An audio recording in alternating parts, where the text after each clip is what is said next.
Hello students, you are welcome to this channel.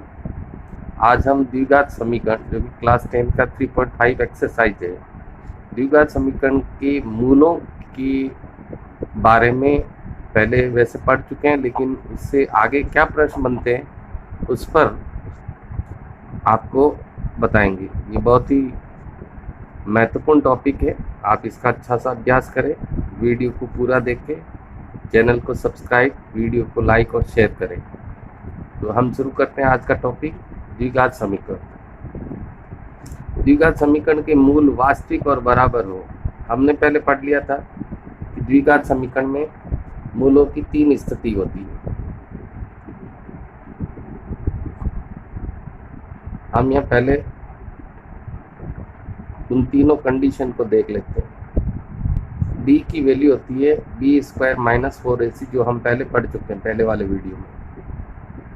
b को विविध कर बोलते हैं b² - 4ac, यानी b² - 4ac की वैल्यू यदि आपके 0 से बड़ी आती है, यानी कि वो वैल्यू प्लस में होगी, तब हमारे मूल क्या होंगे? वास्तविक और भिन्न भिन्न, वास्तविक और भिन्न होंगे मूल। दूसरी कंडीशन हमने पढ़ी थी कि b² - 4ac की वैल्यू b² - 4ac की वैल्यू अगर 0 से छोटी हो, यानी कि वैल्यू माइनस में आएगी, ये वैल्यू प्लस में आती है, ये वैल्यू माइनस में आएगी, तब हमारे मूल वास्तविक नहीं होंगे, वास्तविक नहीं होंगे। और तीसरी चीज हमने पढ़ी थी कि b² - 4ac की वैल्यू यदि 0 के बराबर है तो मूल वास्तविक और समान होंगे या बराबर होंगे। तो ये 3 कंडीशन है कि b² - 4ac की वैल्यू 0 से बड़ी हो, प्लस की वैल्यू हो, तो मूल वास्तविक और भिन्न भिन्न होंगे। b² - 4ac की वैल्यू 0 से छोटी हो, 0 से छोटी यानी माइनस की हो, तो मूल वास्तविक नहीं होंगे, काल्पनिक होंगे। b² - 4ac की वैल्यू 0 के बराबर हो तो मूल वास्तविक और समान होंगे। तो हमारा यहाँ जो प्रश्न है उसको शुरू करते हैं। द्विघात समीकरण, यानी ये समीकरण दे रखा है, इसमें हमें क्या फाइंड करना है? k का मान ज्ञात करना है। तो हमें k की वैल्यू ज्ञात करनी है, लेकिन इसके लिए हमें एक कंडीशन दे रखी कि इस समीकरण के मूल जो है वो वास्तविक और कैसे हैं? बराबर है। ये कंडीशन हो गई वास्तविक और बराबर। तो ये कंडीशन पढ़नी है और ज्ञात क्या करना है, ये पढ़ना है। तो जब वास्तविक और बराबर हो तो उसके लिए हमें जो आपको पता होना चाहिए, वास्तविक और बराबर के लिए कौन सा सूत्र है? b² - 4ac की वैल्यू किसके बराबर होगी? 0। तो सबसे पहले हमें द्विघात समीकरण के ABC की वैल्यू पता करनी पड़ेगी। a का मतलब होता है x² का गुणांक, b का मतलब होता है x का गुणांक और c का मतलब होता है अचर पद। तो हम यहाँ पर a कौन होता है? x² का गुणांक। ये वैसे पहले आपको बता रखा, लेकिन फिर एक बार फिर बता देता हूँ। x² का गुणांक, तो ये जो समीकरण उसमें x² के साथ क्या गुणा है? k+1। तो a की वैल्यू क्या बनेगी? k+1। b कौन होता है? x का गुणांक। b हमारे होता है x का गुणांक, यानी x के साथ कौन सी वैल्यू गुणा है? तो x के साथ है -2 × k-1, -2 × k-1। और c कौन सा पद होता है? अचर पद। यहाँ पर अचर पद कितना है? +1। तो इस प्रकार से हमें सबसे पहले ABC की वैल्यू पता करनी पड़ेगी।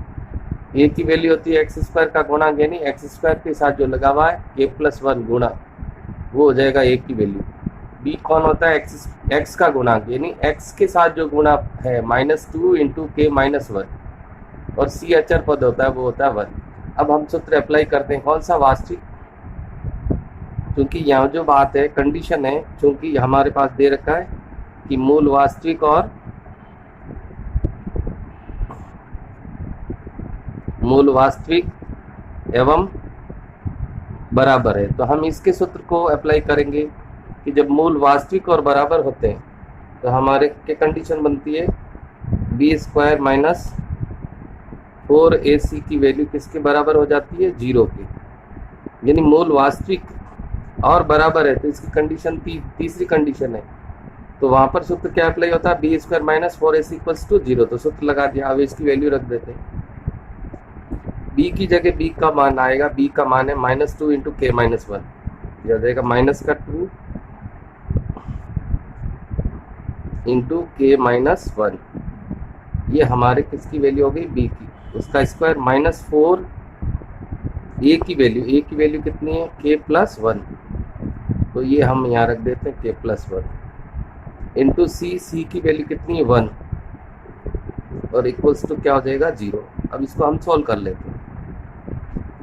-2 का स्क्वायर कितना होता है 4, और यहाँ ब्रैकेट में k माइनस 1, इसका भी क्या हो जाएगा होल स्क्वायर।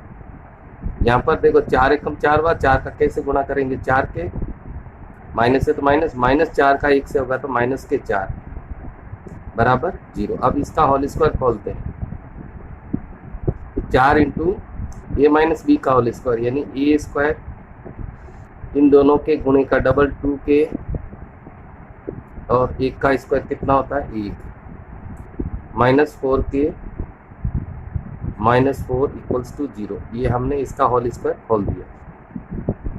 आगे क्या करेंगे, 4 से इंटू कर दो, 4 इंटू के स्क्वायर कितना हो जाएगा 4k स्क्वायर, 4 का 2 से 4 2 जा 8k और 4 का 1 से हो जाएगा 4 1 जा 4 -4k माइनस का 4 इक्वल्स टू 0।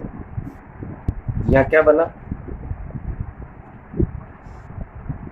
प्लस का 4 और माइनस का 4 कैंसिल हो गया, ये हो गया 4k स्क्वायर -8k और माइनस के 4k, माइनस के कितने के हो जाएंगे 12k इक्वल्स टू 0। अब इसको सॉल्व करते हैं। क्या कॉमन आ रहा है यहाँ पर, 4k कॉमन आ रहा है, तो 4 गया, 4 कैसे, 4 का भाग दोनों में जा रहा, 4 और 12 में, के स्क्वायर में से के बाहर गया, 4 में 4 का भाग चला गया, के स्क्वायर में से के, तो के बचेगा अंदर -4 3 जा 12, 4 का भाग 12 में 3 बार, के कॉमन चला गया इक्वल्स टू 0। तो यहाँ दो कंडीशन आई, पहला भाग और दूसरा भाग, ये दोनों भाग ही किसके बराबर होने चाहिए, 0 के बराबर होने चाहिए। तो हम इसको सॉल्व कर लेते हैं। पहली कंडीशन आ गई 4k इक्वल्स टू 0, इसलिए k इक्वल्स टू क्या हो जाएगा 0/4, यानी k की वैल्यू यहाँ पर कितनी हो गई 0 होगी। इसी प्रकार दूसरा जो ब्रैकेट, ये हमने इसको सॉल्व किया, इसको किसके बराबर लिया, इसको हमने 0 के बराबर लिया। अब हम क्या करेंगे, जो ब्रैकेट में है k-3, इसको सॉल्व कर लेते हैं। k-3 इक्वल्स टू 0, इसको सॉल्व करते हैं तो k-3 उधर जाने पर क्या बनेगा +3, यानी कि यहाँ पर जो है इस इक्वेशन में k की दो वैल्यू जा रही है, एक तो 0 या फिर दूसरी 3। तो यहाँ k की वैल्यू 0 और या 3। वैसे 0 मान प्रतिबंधित होता है तो k का मान क्या माना जा सकता है 3। तो इस प्रकार आपकी इस इक्वेशन में क्या दे रखा था कि मूल वास्तविक और मूल बराबर है। तो वास्तविक और बराबर है तो हमें कौन सा सूत्र लगाना, वास्तविक और बराबर का सूत्र लगाना है। यदि यह यही प्रश्न ऐसे कहता कि मूल वास्तविक नहीं है तो हमें फिर ये वाला सूत्र लगाना, b² - 4ac <0, ये वाला सूत्र लगता है। यदि कहते था मूल वास्तविक और भिन्न भिन्न है तो <0, ये वाला फॉर्मूला लगेगा। यहाँ पर एक एग्जाम्पल और, इससे स्थिति क्लियर हो जाएगी। आप द्विघात समीकरण में k का मान ज्ञात करो, यहाँ पर भी किसका मान ज्ञात करना है, k का। कंडीशन है मूल समीकरण के मूल वास्तविक और भिन्न भिन्न है, तो इसका सूत्र क्या है, वास्तविक और भिन्न भिन्न वाला, यानी b² - 4ac <0, 0 से बड़ा है। तो यहाँ पर भी हमें a, b और c की वैल्यू पता कर लेनी पहले। a कौन होता है, x स्क्वायर का गुणांक यानी k। b कौन होता है, x का गुणांक यानी कि 6, और c कौन होता है, अचर पद यानी कि 1। तो हमारा जो कंडीशन दे रखा क्वेश्चन में वो दे रखा है कि समीकरण के मूल वास्तविक एवं क्या है, भिन्न है। अगर ये कंडीशन है तो इसका फॉर्मूला क्या बनेगा, बी स्क्वायर माइनस 4ac की वैल्यू 0 से क्या होगी, बड़ी होगी, ग्रेटर देन 0। वैल्यू रख देते हैं। b की जगह कितना आ जाएगा, ये रहा 6 का स्क्वायर, 4 का 4, a की जगह a की वैल्यू k और c की वैल्यू कितनी है 1, ग्रेटर देन 0। सॉल्व कर लेते हैं। ये हो गया 6 36, 6 इंटू 6 माइनस 4 1 जा 4, 4 इंटू k, 4k हो गया, ग्रेटर देन 0। और क्या करते हैं, इस 36 को उधर भेज देते हैं तो माइनस 4k रह जाएगा इधर, ग्रेटर देन माइनस 36। दोनों तरफ माइनस से कैंसिल हो जाएगा, प्लस का ये माइनस हो जाएगा इधर आने पर। तो k की वैल्यू क्या बनेगी, ग्रेटर देन 36/4। ये 4 हटा दिया, 4 से डिवाइड हो गया, तो k की वैल्यू क्या बन गई 9। k की value, k is greater than 9 चौक 36 होता है तो 9, तो k की वैल्यू क्या होगी, इसलिए हम कहेंगे k का मान 9 से क्या होगा, बड़ा है। ये मुंह खुला है, खुला किस तरफ है, k की तरफ, तो कौन सा मान बड़ा होगा, k का मान किससे, 9 से। तो ये दूसरा हो गया आपका। इसी तरह से हमें दे सकता है कि वास्तविक नहीं है तो लेसर देन 0 वाला फॉर्मूला लगाना है। तो 3 कंडीशन है, तीनों कंडीशन से कोई भी प्रश्न पूछा जा सकता है कि दिए गए समीकरण के मूल वास्तविक और भिन्न भिन्न है तो k का मान ज्ञात करो, तो ये फॉर्मूला लगेगा। यदि कह देता दिए गए समीकरण के मूल वास्तविक नहीं है तो फिर आपको k के मान ज्ञात करने के लिए ये वाला सूत्र लगाना। यदि वो कहते दिए गए समीकरण के मूल वास्तविक और समान है या बराबर है तो हमें k का मान ज्ञात करने के लिए b square minus 4ac equals to 0 वाला फॉर्मूला लगाना है। इस प्रकार इस प्रश्न का अच्छा सा अभ्यास कीजिए।